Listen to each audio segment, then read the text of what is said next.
नमस्कार, मैं हूं श्वेता झा और आप देख रहे हैं ये हुई ना बात। जी हां, टीवी एक्टर विकास सेठी, जिनकी उम्र 48 साल थी, तमाम फिल्म और सीरियल्स में वो काम कर चुके थे। अचानक रात में उन्हें उल्टियां आई और जब वो सोए तो फिर कभी नहीं उठे।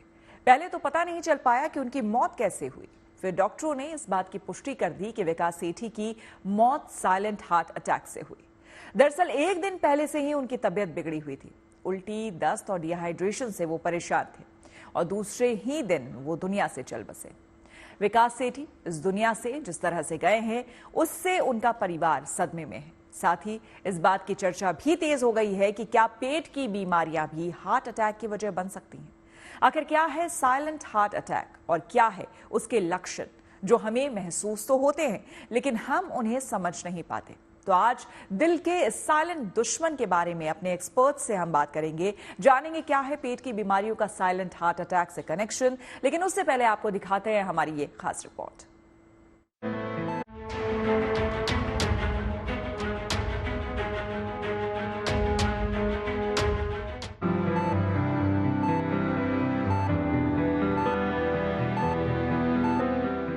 टीवी सीरियल कसौटी जिंदगी की, क्योंकि सास भी कभी बहू थी और फिल्म कभी खुशी कभी गम में करीना के बॉयफ्रेंड का रोल प्ले करने वाले एक्टर विकास सेठी अब इस दुनिया में नहीं है।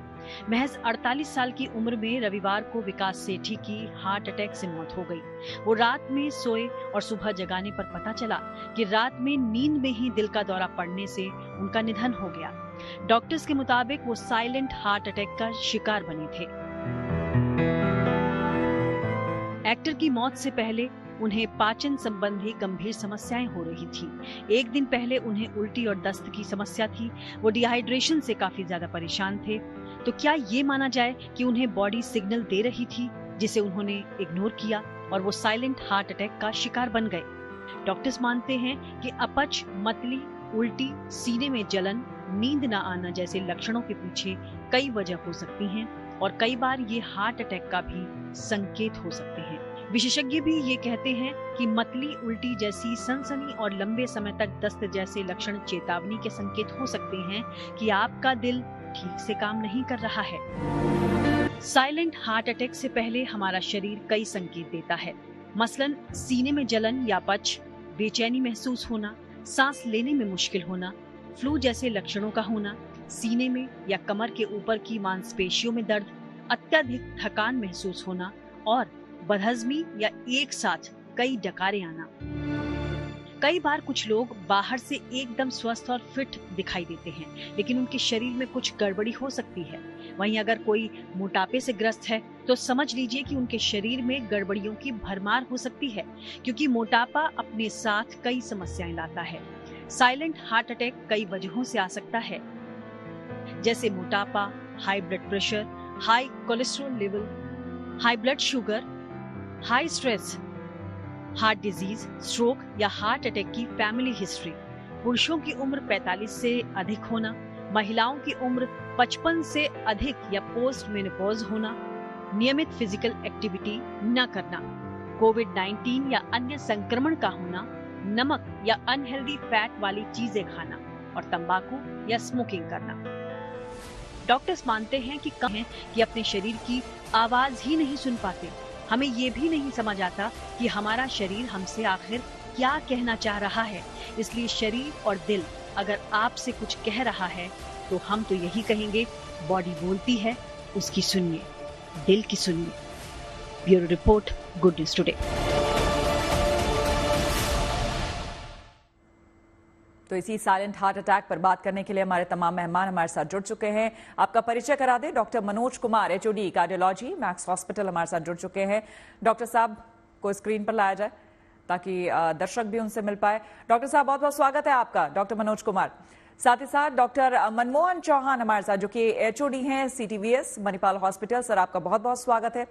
डॉक्टर सुकृति सूद, जो कि कंसल्टेंट है, सीनियर कंसल्टेंट है, गैस्ट्रोएंट्रो, मेदांता हॉस्पिटल, आपका भी बहुत बहुत स्वागत है। तो इन सबसे बातचीत हम करेंगे। लेकिन सबसे पहले डॉक्टर मनोज, आपसे ये जानना चाहेंगे कि इस रिपोर्ट को ही देखने के बाद, हालांकि जाहिर सी बात है जिस किसी के भी परिवार में ये घटना घटी होती है उनके लिए एक अलग ही वो फेज होता है और इससे बड़ी क्षति क्या हो सकती है किसी का जाना, लेकिन आम लोगों के समझने के लिए अब तो ऐसा हो गया है कि इंसान क्या करे और क्या ना करे, हर चीज में भय, हर चीज में शंका, अपने आप को कोई फिट रखे तो कैसे रखे?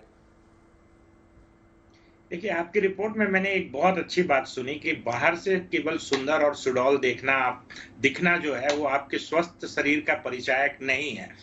इसलिए मुझे ऐसा लगता है कि जो अंदर की बायोकेमिस्ट्री है और आपके रिस्क फैक्टर्स हैं उसको भी देखना बहुत ज्यादा जरूरी है। और आपने बिल्कुल सही कहा कि साइलेंट हार्ट अटैक तो ऐसा है जिसमें लक्षण, जो टिपिकल लक्षण होते हैं हार्ट अटैक के, वो नहीं होते हैं, लेकिन कुछ ना कुछ वार्निंग सिग्नल्स होते हैं।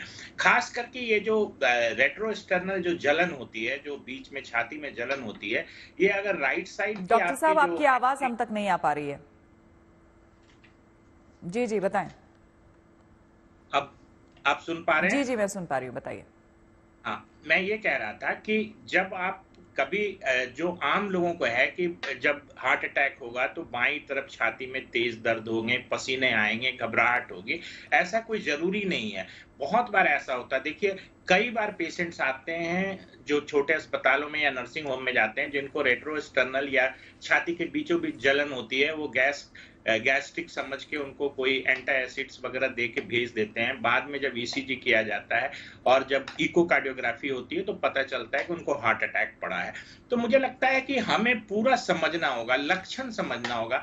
बहुत बार देखिए, साइलेंट हार्ट अटैक के इंसिडेंस करीब करीब 25% है, और खास करके जिन लोगों को डायबिटीज होता है उनको टिपिकल जो चेस्ट पेन होता है, छाती में जो दर्द होती है, जकड़न होता है।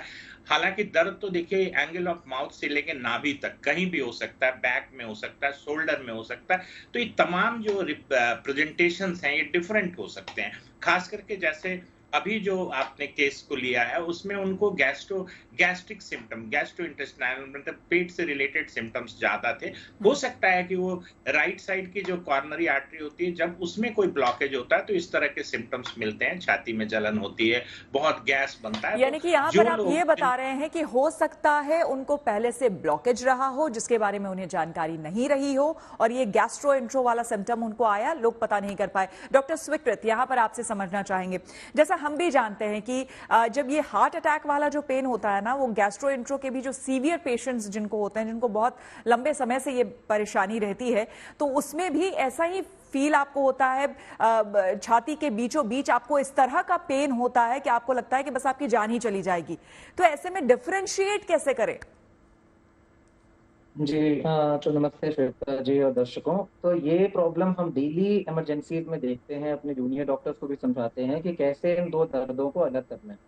कभी कभी ये पॉसिबल नहीं होता क्लिनिकली सिर्फ, बट पेशेंट्स जो गैस्ट्रिक पेन या रिफ्लक्स इंड्यूस पेन से आते हैं वो भी सिमिलरली बोलते हैं कि जलन हो रही है और भारीपन हो रहा है छाती में, बीचों बीच हड्डी के पीछे, और ज्यादातर ये पेट से उत्पन्न होके गले की तरफ जाता है। अब हम इस समय हमारे को बाकी लक्षण देखने होते हैं जो साथ में इसके हो रहे हैं, जैसे पसीना आना, घबराहट होना। हम उस टाइम पे इमरजेंसी में बीपी और पल्स देखते हैं, पल्स रेट नॉर्मल चल रहा है नहीं, और कितना लंबे समय तक मरीज को लक्षण हो। एक कार्डियक या हार्ट से रिलेटेड पेन लगातार घंटों तक नहीं चलेगा। जब यही दर्द मरीज कह रहा होता है हमें कि 2 से 3 घंटों से जूझ रहे हैं, तब हमारे को ये ज्यादा लगता है कि ये पेट से या फूड पाइप से उत्पन्न हो रहा है, और उसके हिसाब से हम फर्दर टेस्टिंग करते हैं। पर जब भी थोड़ी सी भी आशंका होती है एक डॉक्टर को, तो कार्डियक पेन रूल आउट हम ईसीजी या कार्डियक एंजाइम भेज के जरूर करते हैं, क्योंकि वो मिस करना मरीज के लिए जानलेवा हो सकता है। तो हमेशा ये इंपॉर्टेंट चीज है एक मरीज को भी समझना, जहां उसको थोड़ी सी भी आशंका हो कि ये पेन मेरा सेटल नहीं हो रहा एसिड की दवाई खाने से भी, तो इमरजेंसी में जाके ईसीजी कम से कम करा लीजिए, जो हर जगह आजकल अवेलेबल है। बिल्कुल। डॉक्टर मनमोहन, यहाँ पर आपसे समझना चाहेंगे, जाहिर सी बात है कि अस्पताल में बहुत सारे पेशेंट्स आते होंगे अपनी तकलीफ लेकर के, परेशानी लेकर। इस वक्त जिस तरह से खबरें सामने आ रही है। इससे पहले सिर्फ ये अकेले नहीं है जिनके बारे में हम ये स्टोरी दिखा रहे हैं या आज जिस पर हम चर्चा कर रहे हैं, इससे पहले सिद्धार्थ को भी आपने देखा होगा, सिद्धार्थ शुक्ला, उनके साथ भी यही हुआ था कि वो रात में सोए और उसके बाद फिर सुबह वो नहीं उठ पाए थे। हालांकि बीच में आधी रात में बताया कि उनको परेशानी थी, उनकी माता जी भी गई थी देखने के लिए, चेक करने के लिए, लेकिन उसके बाद इस तरह की घटना घट गई। जिम में कई लोग जो है वो ट्रेडमिल पे वॉक कर रहे होते हैं और एकदम से वो गिर जाते हैं। तो ये आखिर इन दिनों हम देख रहे हैं कि इस तरह की चीजें जो है थोड़ी ज्यादा हो रही है। इसके पीछे की क्या वजह है? सिर्फ खान पान एक वजह है या फिर आपको लगता है कि ओवरऑल जो लाइफस्टाइल है हमारा वो इतना स्ट्रेसफुल हो गया है जिसकी वजह से ये घटनाएं ज्यादा हो गई हैं? देखिए, ये बहुत अच्छा क्वेश्चन है कि ये चीज़ें जो अभी हो रही हैं ये पहले से नहीं होती थी या अभी ज़्यादा शुरू हुई हैं। ये अभी ये है कि जो लोगों का लाइफस्टाइल है मैम वो बहुत ज़्यादा स्ट्रेसफुल हो चुका है, और इस स्ट्रेस के वजह से जो कॉर्नरी आर्टरीज होती हैं उनकी जो इनर लाइनिंग है उसका जो उसको एंडोथेलियम कहते हैं, वो इन्फ्लेमेटरी मीडिएटर्स के वजह से बहुत जल्दी डैमेज होने लगता है। तो ये ज़रूरी नहीं है कि हमेशा हम लिंक करते हैं कोलेस्ट्रॉल को हार्ट डिजीज़ के साथ। वो डेफिनेटली एक मेजर एक रिस्क फैक्टर होता है, बट लेकिन कई बार हम लोग बाईपास सर्जरी करते हैं कई पेशेंट्स की, इन पेशेंट्स में हम लोग को कई बार ऐसा मिलता है कि कोलेस्ट्रॉल लेवल्स एकदम नॉर्मल हैं। तो ऐसी क्या फैक्टर्स हैं जो डिसाइड कर रहे हैं कि कम कोलेस्ट्रॉल भी जिस पेशेंट के बॉडी में ब्लड में रन कर रहा है वो फिर भी कोलेस्ट्रॉल वहाँ पे जाके डिपॉजिट हो रहा है। इसके पीछे जो फैक्टर्स ज़्यादा इंपॉर्टेंट फैक्टर्स है वो ये है कि अगर यंग एज में डायबिटीज़ है पेशेंट्स को और वो अननोटिस जाता है, या बीपी की शिकायत है वो अननोटिस रहती है, आपको ये दोनों प्रॉब्लम्स हैं, उसके साथ साथ आप स्मोकिंग भी कंटिन्यू करते हो अगर, और साथ में जो स्ट्रेसफुल लाइफस्टाइल है आज की डेट पे, so all these things they cause endothelial damage, और इसकी वजह से कोलेस्ट्रॉल वहाँ पे डिपॉजिट होना शुरू हो जाता है। और ये मैं एक फैक्ट आप सबको बताना सबके साथ शेयर करना चाहता हूँ इस मीडियम के थ्रू, कि जो साउथ एशियन पॉपुलेशन है, south Asian population pre disposed है कॉर्नरी आर्टरी डिजीज के लिए। बहुत स्टडीज हुई हैं इंडिया में, छोटे छोटे बच्चे 5 साल से 19 साल के बच्चे भी अगर आप देखोगे इनकी कोलेस्ट्रॉल के लेवल्स चेक किए गए तो उनमें भी कोलेस्ट्रॉल बढ़ा हुआ पाया गया है, उनमें इंसुलिन बढ़ावा पाया गया है। डॉक्टर चौहान, एक सवाल बीच में आप ही की बात को आगे बढ़ाते हुए कि क्या ऐसा भी है कि सर्टेन लेवल ऑफ, क्योंकि गुड कोलेस्ट्रॉल बैड कोलेस्ट्रॉल भी होता है हमारे शरीर में, तो क्या एक सर्टेन लेवल ऑफ कोलेस्ट्रॉल अगर है आपके शरीर में, अगर वो बढ़ा भी है तो किस हद तक होना चाहिए जिसको हम माने कि चलो ठीक है, अगर इतना है तो ज्यादा सोचने की या चिंता की बात नहीं है? देखिए, 2 किस्म के कोलेस्ट्रॉल होते हैं मैम। बैड कोलेस्ट्रॉल जो होता है उसको एलडीएल कहते हैं, good cholesterol is HDL cholesterol. LDL cholesterol की मात्रा आमतौर पर हम चाहते हैं कि 100 के नीचे रहनी चाहिए, और एचडीएल जो है वो करीब करीब आपका 40-50 के ऊपर होना चाहिए। तो यही एक लिंक है, कहा जाता है कि इंडियन पॉपुलेशन में जो साउथ एशियन पॉपुलेशन है उसमें एचडीएल कोलेस्ट्रॉल की मात्रा कम पाई गई है, जो एक अच्छा कोलेस्ट्रॉल है, और बैड कोलेस्ट्रॉल की मात्रा ज़्यादा पाई गई है। और ये बच्चों की मैं बात कर रहा हूँ आपको, और यही बच्चे होते हैं जो आगे चल के जिनको pre mature coronary artery disease, मतलब 40 साल से या 30 साल से कम उम्र में इनको हार्ट अटैक आने की संभावना बहुत ज़्यादा हो जाती है। और जहाँ तक यंग जो एडल्ट्स की बात है जिनको अचानक से हम सोचते हैं कि अचानक से इनको हार्ट अटैक आया है, इसके पीछे एक और कारण होता है कि इनकी जो आर्टरीज होती हैं ये कोलैटरलाइज नहीं होती हैं, इनमें ब्लॉकेजेस मान लीजिए 30% 40% के आसपास होगा, और जब इसके ऊपर की जो सतह है जो इसको स्मूथ करके रखा हुआ है, जब वो रप्चर होती है जिसको प्लाक रप्चर कहते हैं, अचानक से क्लॉट जमा हो जाता है और अचानक से एक मेजर हार्ट अटैक आता है, जिसकी वजह से हार्ट में कई कॉम्प्लिकेशन तुरंत, या तो हार्ट रप्चर भी हो सकता है, अंदर उसकी जो वॉल्स होती हैं अंदर वो भी, जिसको वेंट्रिकुलर सेप्टल रप्चर कहते हैं, वो हो सकता है, जिसके वजह से अचानक मृत्यु होने के डॉक्टर चौहान, आपने बहुत बड़ी बात, बिल्कुल आपने बहुत बड़ी और बहुत ही महत्वपूर्ण बात यहाँ पर कही कि कम एज में ही बच्चों में इस तरह की चीजें देखने को मिल रही है। इस पर भी मैं आगे आपसे सवाल पूछूंगी, लेकिन डॉक्टर कनिका खन्ना हमारे साथ जुड़ चुके हैं जो कि डाइटिशियन है। डॉक्टर कनिका, लगातार हम देख रहे हैं, खास करके कोविड के बाद से हम देख रहे हैं, कोविड बिफोर एरा जो था और कोविड आफ्टर एरा जो है, दोनों में बहुत फर्क आ गया है। इन जनरल अगर आप आज के डेट में अगर आप देखेंगे तो हर इंसान अपने स्वास्थ्य को लेके बहुत जागरूक हो गया है। वो कुछ ना कुछ, जो बिल्कुल पहले लोग कुछ नहीं करते थे, वो लोग कुछ ना कुछ तो जरूर ही करने लगे हैं। लेकिन खास करके अगर हम एक्टर्स की बात करें, इस तरह के लोगों की बात करें जिनका तो रिजीम ही, डेली रिजीम में ही उनके वर्कआउट शामिल होता है, बैलेंस डाइट उनके शामिल होता है और एक अच्छी लाइफ उनकी हो, ये पूरा उसका ख्याल रखते हैं क्योंकि उनका प्रोफेशन ऐसा है। उसके बाद भी इस तरह की घटनाएं बार बार आ रही हैं सामने। आपको क्या लगता है, क्या रीजन हो सकता है इसके पीछे? ऐसा भी देखा गया है कि कई बार जितने भी एक्टर एक्ट्रेस हैं वो ज़रूरी नहीं है कि पूरी वेल बैलेंस्ड डाइट ही लेते हैं। कई बार एक्सरसाइज का जो उनका टाइमिंग है वो बहुत ज़्यादा होता है, because they are more into fitness. तो एक्सरसाइज का अमाउंट मतलब बहुत ज़्यादा 2-3 घंटे एक्सरसाइज करते हैं और उस हिसाब से खाना जो है उनका वो बहुत कम होता है, तो डेफिशिएंसीज भी हो जाती हैं और उसी के साथ साथ बॉडी में ऑक्सीजन की कमी भी रहती है, क्योंकि उस टाइम पे वो प्रॉपर ब्रीदिंग टेक्निक को फॉलो नहीं करते हैं, जिसकी वजह से भी हार्ट अटैक का आना संभव है। बिल्कुल। तो डाइट को लेकर के अगर आप कुछ सजेस्ट करना चाहेंगे, आपको लगता है कि क्योंकि ज्यादातर लोग हैं, बहुत लोग ऐसा करते हैं, वो गूगल देखते हैं और हाइट वेट अपना उसमें डाल करके और उसके बाद एक निकाल लेते हैं रफली कि इस तरह की डाइट जो है वो हमें खानी चाहिए। लेकिन आपको नहीं लगता है कि इसमें पर्सनलाइज जो है वो डाइट जो है वो ज्यादा बेहतर होती है और डॉक्टर से आपको संपर्क करना चाहिए? बिल्कुल बिल्कुल, यहाँ पे पर्सनलाइज्ड डाइट, कस्टमाइज्ड डाइट बहुत जरूरी है, क्योंकि हर किसी के बॉडी में पैरामीटर्स, अगर हम ब्लड वाइटल्स कराते हैं तो आप लोग अपने अपने डाइट करके आते हैं और देखते हैं हम लोग कि कभी प्रोटीन्स ज्यादा खाया होता है तो उनकी किडनी पे इम्पैक्ट होता है और उन्हें पता ही नहीं रहता कि उनकी किडनीज जो है वो डिटोरिएट हो रही है। तो यहाँ पे हम लोग रेफर करते हैं कि कस्टमाइज ही डाइट लें। हम पूरे उनके बॉडी के वाइटल्स को चेक करके कहाँ पे क्या प्रॉब्लम है, इवन अगर कोलेस्ट्रॉल्स बढ़े हैं, होमोसिस्टिन लेवल बढ़ा है, सी रिएक्टिव HSCRP बढ़ा है, जैसे कि डॉक्टर चौहान ने बोला स्ट्रेस की वजह से इन्फ्लामेशन हो जाती है, तो अगर कुछ इन्फ्लामेशन फैक्टर्स बढ़े हैं तो सारी चीजों पे डाइट पे फोकस करके ही जो डाइटिशियंस हैं वो डाइट बनाते हैं, जिससे कि सिर्फ कोलेस्ट्रॉल को ना कम करे, वेट पे ही सिर्फ फोकस नहीं करते हैं, बॉडी में जो छोटे छोटे पैरामीटर्स बिगड़े हुए हैं उन सारी चीजों पे फोकस करके वेल बैलेंस डाइट बना मतलब लेनी चाहिए, तब जाके उनकी ओवरऑल इम्प्रूवमेंट आएगा। बिल्कुल। डॉक्टर मनोज लगातार बने हुए हैं। डॉक्टर साहब, आप काफी सीनियर डॉक्टर भी हैं और जाहिर सी बात है कि सीनियरिटी के हिसाब से आपने उतरे पेशेंट्स भी देखे होंगे अभी तक के आपके करियर में।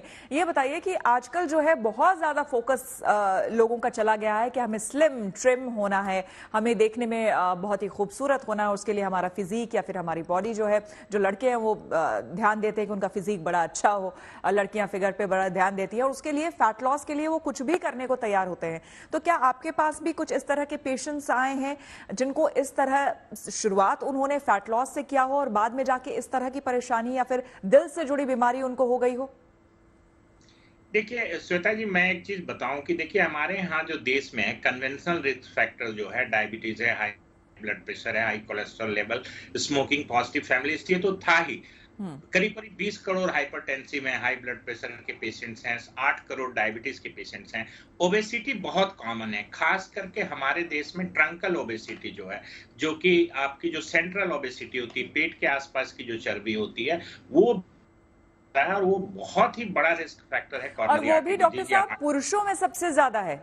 ये जो सेंट्रल ओबेसिटी आप कह रहे हैं, वो जो एशियन मुझे लगता है जो मेल हैं उनमें बहुत ज्यादा है, ये बहुत ज्यादा है। और कुछ जो वेट रिड्यूसिंग ड्रग्स थे वो तरह तरह के हार्ट में एरिथमिया कॉज करते हैं, लोग कहीं ओवर द काउंटर खरीद के उसको यूज करते हैं। दूसरी चीज की जो हमारे यहाँ जो कन्वेंशनल डाइट है उसमें कार्बोहाइड्रेट बहुत ज्यादा है, और ये देखिएगा जो टिपिकल जो लिपिड प्रोफाइल है हमारे इंडियंस का, उसमें ट्राइग्लिसराइड्स बहुत ज्यादा रहता है और HDL जो गुड कोलेस्ट्रॉल है वो कम रहता है, LDL लेवल जो है वो नॉर्मल भी रहता है। तो ये जो एक कॉम्बिनेशन है, high triglyceride level and good cholesterol या एचडीएल लो होना, ये हमारे इंडियंस में बहुत ज्यादा है। इसका एक मुख्य वजह मुझे ऐसा लगता है कि जो ट्रेडिशनल इंडियन डाइट है उसमें कार्बोहाइड्रेट की मात्रा बहुत ज्यादा है, प्रोटीन की जो मात्रा है वो कम है, जिसकी वजह से ये लिपिड प्रोफाइल मिलता है।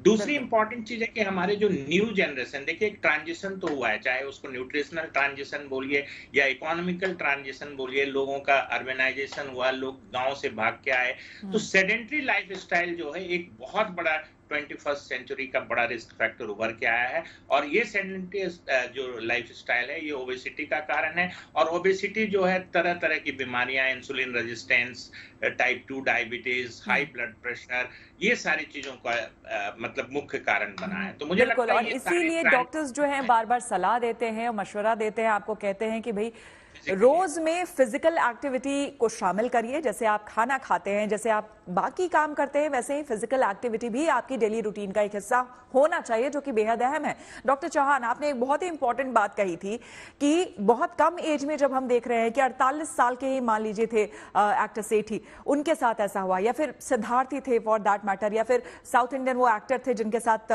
वो घटना घटी थी, उनको भी हार्ट अटैक आ गया था। तो बहुत कम एज में हम इस तरह की बात तो कर लेते हैं, लेकिन आपने बहुत इंपॉर्टेंट पॉइंट कही कि बचपन से ही, बहुत कम एज से ही बच्चों में कोलेस्ट्रॉल लेवल जो है वो हाई देखा जा रहा है। आपसे जानना चाहूंगी कि इसके पीछे क्या वजह है, आखिर ऐसा कैसे होने लगा है इन कोर्स ऑफ टाइम? मैम देखिए, ये हम लोग पहले से ही जो जेनेटिक प्रीडिस्पोजिशन है हमारी साउथ एशियन पॉपुलेशन का, वो ऐसा ही रहा है कि वेस्टर्न पॉपुलेशन के साथ आप कंपेयर करो तो हमारे बच्चों में कोलेस्ट्रॉल, बैड कोलेस्ट्रॉल कम रहता है, बैड कोलेस्ट्रॉल ज़्यादा रहता है, गुड कोलेस्ट्रॉल कम रहता है, और बॉडी में परसिस्टेंटली इंसुलिन की मात्रा ज़्यादा रहती है। जब ये इंसुलिन की मात्रा ज़्यादा होने का कारण है कि हमारी जो बच्चों की जो डाइट है वो बहुत ही कार्बोहाइड्रेट रिच डाइट है, जिसकी वजह से सडन स्पाइक जो इंसुलिन का आता है बॉडी में, उसके वजह से धीरे धीरे over a period of time जो सेल्स हैं they become resistant to insulin, that is called insulin resistance। और जब इंसुलिन रेजिस्टेंस होती है तो बहुत अर्ली एज में डायबिटीज भी होता है, और क्योंकि कोलेस्ट्रॉल भी बढ़ा हुआ है और साथ में डायबिटीज भी है, जब ये दोनों चीजें साथ में होने लगती है, इस वजह से इसको एथेरोजेनिक डिसलिपिडीमिया कहा जाता है, जिसकी वजह से बहुत कम उम्र में इन बच्चों में हार्ट अटैक की संभावना बढ़ जाती है। साइलेंट हार्ट अटैक आखिर ये क्या है, इसको आप कैसे समझ सकते हैं, और वक्त रहते आप डॉक्टर तक पहुंच सकते हैं और अपनी जान बचा सकते हैं, जीवन बचा सकते हैं। डॉक्टर स्वीकृत, अब आपके पास आते हुए यहाँ जाना चाहेंगे, शुरुआत हमने आपसे की थी कि लोगों में बड़ा कंफ्यूजन होता है कि जब हार्ट अटैक आता है या फिर वो गैस्ट्रोइंट्रो से जुड़ा हुआ वो पेन है, लेकिन साथ ही साथ ये आपसे समझना चाहेंगे कि क्या ऐसा भी होता है कि वो पेशेंट, क्योंकि हमने देखा इनके केस में जो एक्टर सेठी थे उनके केस में हमने देखा कि क्या हुआ कि उनको दस्त हो रही थी, डिहाइड्रेशन की प्रॉब्लम थी, बदहजमी थी, खाना ठीक से पचा नहीं था। तो ये हिस्ट्री हमने देखी जो कि रीसेंट हिस्ट्री है, कुछ एक आध दिन की बताई जा रही है। लेकिन आप ये बताइए कि क्या ऐसा भी होता है कि जो लंबे समय से गैस्ट्रोइंट्रो के पेशेंट होते हैं, क्या उनको भी आगे जाकर इस तरह की परेशानी हो सकती है, डेवलप हो सकती है, हार्ट रिलेटेड इश्यूज? बिल्कुल, जो एक्यूट कंडीशन थी जैसे वायरल इलनेस की होती है, कोविड में भी देखा जाता था, सिर्फ छाती के लक्षण नहीं आते, उनको सिर्फ खांसी, बलगम या ऐसा होना जरूरी नहीं है, फ्लू, कोई भी वायरस पेट में और आंत के लक्षण भी दे सकता है, और वही खून के जरिए हार्ट की बाहरी परत पे सूजन भी कर सकता है और हार्ट की मांसपेशियों पे भी असर कर सकता है, जिसकी वजह से हार्ट का रिदम जो होता है, जिस तरह वहाँ इलेक्ट्रिक करंट पहुंचता है, उसमें अनबन आ जाती है। उसकी वजह से भी हार्ट ठीक से पंप नहीं कर पाता और हार्ट के रुकने की संभावना रहती है। तो ये डायरेक्टली बीमारी से रिलेटेड भी हो सकता है, क्योंकि ये डायग्नोज नहीं हुआ उस, या फिर डिजीज ने मरीज को टाइम नहीं दिया, इसलिए भी ये कारण बन सकता है। और डिहाइड्रेशन खुद भी, जैसे मरीज को, जैसे आपने बताया, उल्टियां और दस्त लग रहे थे और वो घर पे ही थे, जबकि उनको खुद परेशानी हो रही थी। डिहाइड्रेशन से इलेक्ट्रोलाइट्स का लॉस होता है, जिसमें पोटेशियम और मैग्नीशियम की अगर मात्रा एक हद से कम हो जाए तो अगेन हार्ट की रिदम खराब हो सकता है, उसकी पंपिंग पे बुरा असर आ सकता है। और ऐसे ही ईसीजी चेंजेस हमसे हम जल्दी पकड़ सकते हैं कि होने वाली हार्ट की बीमारी या हार्ट अटैक से कोई बचा जा सकता है। डॉक्टर मनोज, यहाँ पर आप ये बताइए कि पेशेंट को कब डॉक्टर से संपर्क कर लेना चाहिए, किन परिस्थितियों में, सिम्टम्स क्या क्या हों? देखिए, सबसे इम्पोर्टेंट है कि आपको एटिपिकल सिम्पटम्स भी हो रहे हैं, जैसे आपको ठंडा पसीना जो बोलते हैं मरीज, अगर आपको बेवजह स्वेटिंग हो रही है उस हालत में, या आपको पहले गैस्ट्रिक की कोई प्रॉब्लम नहीं थी और अब रेट्रोस्टर्नल बर्निंग हो रही है, या आपको घबराहट हो रही है, या अचानक आपको सांस लेने की दिक्कत हो रही है, इस तरह के सिचुएशन में आपको तुरंत डॉक्टर से मिलना चाहिए। खास करके देखिए, जो प्रिसिपिटेटिंग फैक्टर है, हम जैसे बात कर रहे हैं डिहाइड्रेशन की, देखिए हार्ट अटैक एक एथेरोथ्रोम्बोटिक डिजीज है, मतलब चर्बी जमी हुई होती है, वो फटती है, ब्लड के साथ मिक्स होके वहां क्लॉट बनाती है। तो ये जो क्लॉट बनाने की जो प्रक्रिया है, ये बहुत चीजों से अब बढ़ जाती है। जैसे देखिए, अभी कोविड की बात हम देख रहे हैं, कोविड के बाद से 12% रिस्क बढ़ गया है हार्ट अटैक का, और जिस तरीके से कोविड ने समझिए ब्लड वेसल्स की लाइनिंग को छील दिया है, एंडोथेलियम डैमेज कर दिया है, तो ये कोगुलेशन का या जो ब्लड का थक्का बनाने की प्रक्रिया है, ये भी बहुत इंपॉर्टेंट है। तो जैसे सही कहा डॉक्टर सुकृत ने कि अगर आप डिहाइड्रेट होते हैं तो आपका ब्लड गाढ़ा होता है, विस्कस हो जाता है, विस्कोसिटी बढ़ जाती है, तो भी थक्के बनने की प्रक्रिया बढ़ जाती है। तो मुझे लगता है कि आपको अगर पहले से कोई दिक्कत नहीं है और सडनली आपको ऐसा लग रहा है कि छाती में जलन सी हो रही है, तो ये बहुत इंपॉर्टेंट, खास करके इंफीरियर वॉल एमआई या जिसमें राइट साइड की जो कॉर्नरी आर्टरी है वो ब्लॉक होती है, तो बिल्कुल ऐसा ही लक्षण आता है कि आपको लगता है जैसे गैस, ढकार और जलन हो रही है। तो ऐसे सिचुएशन में आपको डॉक्टर से मिलना चाहिए। अगर आपका ब्लड प्रेशर सडनली गिरता है, वैसे सिचुएशन में आपको डॉक्टर से मिलना चाहिए। और किसी भी तरह का दर्द अगर आपको 5 मिनट से ज्यादा होता है, जैसे कंधे में दर्द है, गले में खिंचाव है, सीने में भारीपन हो रहा है, तो ऐसे सिचुएशंस में आपको जाके कम से कम एक बेसिक इन्वेस्टिगेशन ईसीजी कराना चाहिए। हो सकता है कि इनिशियल स्टेज में ईसीजी नॉर्मल हो। आजकल कार्डियक मार्कर्स होते हैं, ब्लड टेस्ट एक सिंपल सा ब्लड टेस्ट होता है, आपकी इमरजेंसी में 5 मिनट में उसकी रिपोर्ट आ जाती है, उसको कार्डियक मार्कर्स बोलते हैं, ट्रोपोनिन आई एक टेस्ट है, उससे आप पता कर सकते हैं कि हार्ट का प्रॉब्लम है या ये गैस्ट्रिक प्रॉब्लम है या ये कोई सिग्निफिकेंट इश्यूज नहीं है हार्ट से रिलेटेड। यहाँ एक चीज और मैं क्लियर करना चाहता हूँ कि हर बार जो सडन कार्डियक डेथ होता है वो हार्ट अटैक की वजह से नहीं होता है, बहुत बार एरिथमिक डेथ होती है। एरिथमिया मतलब हार्ट की जो गति है वो अनियंत्रित हो जाती है, जिसमें खास करके वेंट्रिकुलर टैकीकार्डिया और फिब्रिलेशन, ये बड़ा कॉमन है। ये कैसे होता है? ये कैसे होता है? क्या वो ट्रेडमिल वाला तो जो फीचर है वो कहीं ना कहीं उसके लिए रिस्पॉन्सिबल नहीं है? क्योंकि कई बार ट्रेडमिल पे भी जो ट्रेनर्स हैं वो बताते हैं कि आप कुछ देर जो है वॉक करिए, फिर अचानक से आप फास्ट रन करना शुरू कर दीजिए, फिर स्लो करके फिर वॉक करिए। तो क्या इससे रिलेटेड कुछ है क्या? जी बिल्कुल श्वेता जी, मुझे लगता है कि यहाँ सबसे बड़ी कमी है कि हम लोग जब भी फिटनेस प्रोग्राम में जाते हैं, हमारा कोई कार्डियोपल्मोनरी चेकअप नहीं होता है। देखिए बहुत सारे ऐसे कंजेनाइटल डिजीज हैं, हार्ट मसल्स की डिजीज है जिसको कार्डियोमायोपैथी बोलते हैं, उसमें सडन कार्डियक डेथ के इंसिडेंट्स बढ़ जाते हैं। बहुत सारे जेनेटिक एक्सेस चैनलोपैथी बोलते हैं, उसमें भी अगर आप एक्सरसाइज करते हैं, कई बार देखा हो आपने बहुत हेल्दी फुटबॉलर्स जो हैं वो फुटबॉल खेलते हुए सडन कार्डियक डेथ हो जाता है। तो मुझे लगता है कि स्क्रीनिंग बहुत इंपॉर्टेंट है। आप जब भी कोई एक्सरसाइज प्रोग्राम में जाते हैं, ट्रेडमिल शुरू करते हैं या वेट लिफ्टिंग करते हैं, तो आपको अपना डॉक्टर चौहान, आपको क्या लगता है जिस तरह से घटनाएं लगातार सामने आ रही हैं, वाकई चौंकाने वाली हैं, डराने वाली हैं और सचेत भी करने वाली है, ऐसे में आपको क्या लगता है कि जो कोई भी फिटनेस फ्रीक है या फिर जो कोई भी जिम जाने वाले, खास करके क्योंकि ज्यादातर एक्टर्स के बारे में ही हम देख रहे हैं कि इस तरह की घटनाएं ज्यादा बढ़ी हैं, या फिर वो लोग जो कि जिम जा रहे हैं, जिम में ही अचानक वो गिर जाते हैं और इस तरह की घटनाएं हो रही हैं, तो क्या एक इन जनरल एक अनसेट काइंड ऑफ एक रूल हो जाना चाहिए कि जब तक आपका मेडिकल टेस्ट प्रॉपर्ली एक सर्टिफिकेट आपको ना मिल जाए कि आप पूरी तरह से फिट हैं, आप जिम नहीं कर सकते, और अगर आप करेंगे तो ट्रेनर के गाइडेंस के अंदर ही करेंगे? एग्जैक्टली मैम, मैं डॉक्टर मनोज से बिल्कुल सहमत हूँ इस बात पे, क्योंकि जिम में हम देखते हैं कि अचानक से लोग ट्रेडमिल पे चढ़ जाते हैं और भागना शुरू कर देते हैं, हैवी वर्कआउट करते हैं, और इनसे कभी भी, आप भी जैसे हम लोग भी कभी जिम जाते हैं तो हम कभी भी इनसे बातचीत करते हैं कि आपने कभी अपना चेकअप कराया है, तो उनके पास एक ही जवाब होता है कि उन्होंने कभी कोई टेस्ट कराया नहीं। सो कभी भी आप कोई भी हैवी वर्कआउट एक्टिविटी में आप इंडल्ज करने चाह रहे हो, कोई आप सोच रहे हो, तो आपको उससे पहले एक अपना रूटीन इवैल्यूएशन कराना चाहिए, जिसमें एक बेसिक, एक मेरे ख्याल से treadmill test is a basic modality जो एक होना चाहिए। अगर वो नेगेटिव आता है तो डेफिनेटली आप आगे कंटिन्यू कर सकते हैं, क्योंकि ये सारी चीज़ें कहीं ना कहीं थोड़ा बहुत कोई ना कोई सिम्टम्स लेके लोग घूम रहे होते हैं, लेकिन वो उसको इग्नोर करते रहते हैं। तो नथिंग इज और सडन। साथ ही साथ डॉक्टर चौहान ये भी बता दीजिए हमारे दर्शकों को कि किस एज के बाद लोगों को रेगुलर या फिर किस इंटरवल पे लोगों को चेकअप करा लेना चाहिए, हार्ट से जुड़े चेकअप भी या फिर ओवरऑल चेकअप भी?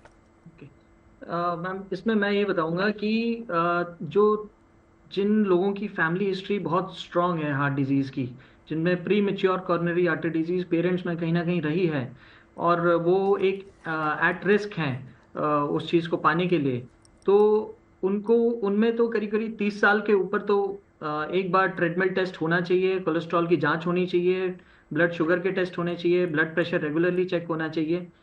अगर ये सब चीज़ें नॉर्मल आती हैं तो फिर भी एटलीस्ट 5 ईयरली आपको अपना इवैल्यूएशन फिर से इसी लाइन पे होना चाहिए। और जिनमें अगर रिस्क फैक्टर्स नहीं हैं तो मेल्स के लिए तो मैं 40 इयर्स की एक गाइडलाइन बताऊंगा कि 40 साल के ऊपर के लोगों को एक बार अपना टेस्ट कराना चाहिए। और फीमेल्स में तो क्या पोस्ट वो मेनोपॉजल टेस्ट जो आप एज कह रहे हैं वो होती है सालाना टेस्ट कराना चाहिए 40 प्लस वालों को या 5 साल में एक बार? देखिए, जिनमें हाई रिस्क है, जिनमें फैमिली हिस्ट्री है पॉजिटिव, स्ट्रॉन्ग फैमिली हिस्ट्री है, एवरी ईयर कराने की जरूरत नहीं पड़ती है। लेकिन अगर 30 इयर्स की एज पे अगर आपके सारे पैरामीटर्स ठीक आए तो you can do it in 5 yearly interval. अगर आप बीच बीच में या आपको कभी कोई सिम्टम अगर ऐसा लगता है तो और खासकर अगर, और जरूरी ये है कि लाइफस्टाइल को मॉडिफाई करना जरूरी है। ये नहीं कि हम टेस्ट करा रहे हैं लेकिन वी आर कंटिन्यूइंग विद बिल्कुल। तो स्मोकिंग। एक तरफ तो ये सारे टेस्ट हो गए, डॉक्टर कनिका ये बताइए, दूसरी तरफ देखिए जितना जरूरी ये है अपने आप के बारे में जानना, टेस्ट कराकर हम जान सकते हैं कि हमें क्या समस्या है क्या नहीं है, उतना ही जरूरी है अपने आप को ठीक रखना। और ठीक आप कैसे रख सकते हैं? अच्छा खान पान आपका जरूरी है। लेकिन साथ ही साथ डॉक्टर, आप डाइटिशियन तो हैं ही, लेकिन ये बताइए कि सबसे ज्यादा आपके पास भी पेशेंट्स आते होंगे और उनसे जब आप लंबी बातचीत करती होंगी तो मेंटली इतने वो स्ट्रेस में रहते हैं, स्ट्रेसफुल उनकी जिंदगी हो गई है कि वो आधे से ज्यादा परेशानी का सबब बना हुआ है आज के समय में। उसके लिए भी आप टिप्स देती हैं उन्हें? हाँ जी, बिल्कुल देते हैं। जैसे कि डॉक्टर ने भी बोला था कि stress is one of the main root cause, ये भी एक ऐसा रूट कॉज है। तो यहाँ पे हम सबसे पहले हमारी काउंसलिंग ही इससे स्टार्ट होती है। तो यहाँ पे हम बताते हैं कि प्राणायाम, मेडिटेशन उन्हें जरूर करना चाहिए।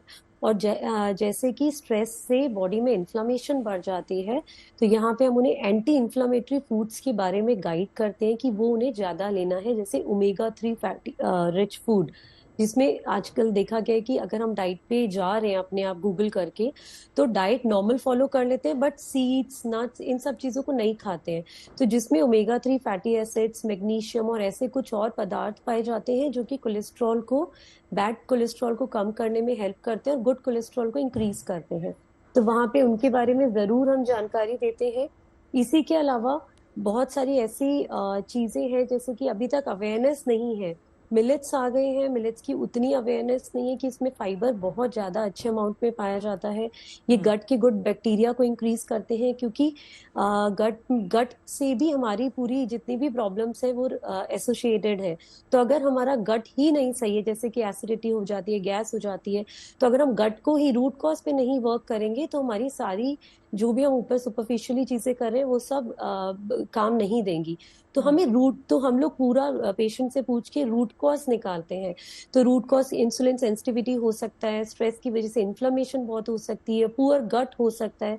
तो उन सारी चीजों पे फिर उनको काउंसलिंग करते हैं कि अगर आपका गट खराब है, सबसे पहले गट इशू को लेकर भी कई सारे एड्स आते हैं उसको ठीक करने के लिए। आप ये बताइए, जो मार्केट में प्रोबायोटिक्स मिलते हैं क्या वो सॉल्यूशन है? कि किसी भी दुकान पर जाइए, सो कॉल्ड किसी केमिस्ट के पास जाइए और आप बोलिए कि फलना मुझे आप दे दीजिए, हमने टीवी पे ऐड देखा है, तो सीधे आप लेके उसको खा सकते हैं, वो सही हो जाएगा फिर? नहीं, बिल्कुल वो सही नहीं है क्योंकि कुछ ऐसे प्रोबायोटिक ड्रिंक्स मार्केट में आ रहे हैं जिसमें शुगर बहुत है। और शुगर अगेन डॉक्टर ने भी जैसे बताया कि carbohydrate is also one of the main culprit of high cholesterol, जो कि इंसुलिन सेंसिटिविटी को पुअर करता है। तो हमें ऐसी ड्रिंक्स को बिल्कुल अवॉइड करना है, ओवर द काउंटर नहीं लेनी है, हमेशा डॉक्टर की सुपरविजन में या डाइटिशियन के सुपरविजन में गुड कोलेस्ट्रॉल को कैसे बढ़ाना है थोड़ा एक काउंसलिंग लेनी जरूरी है। क्योंकि डाइट के थ्रू भी हम गुड कोलेस्ट्रॉल को बढ़ा सकते हैं। फर्मेंटेड फूड प्रोडक्ट्स खा के, मिलेट्स को अम्बली के फॉर्म में बना के, घर में हम केफिर बना सकते हैं which is a good bacteria drink. जो मार्केट में मिलती है उसमें बहुत चीनी होती है और चीनी अगेन इट्स अ कार्बोहाइड्रेट। तो उसी ड्रिंक को हम घर पे बना के ले, डेफिनेटली वो हेल्प करेगा।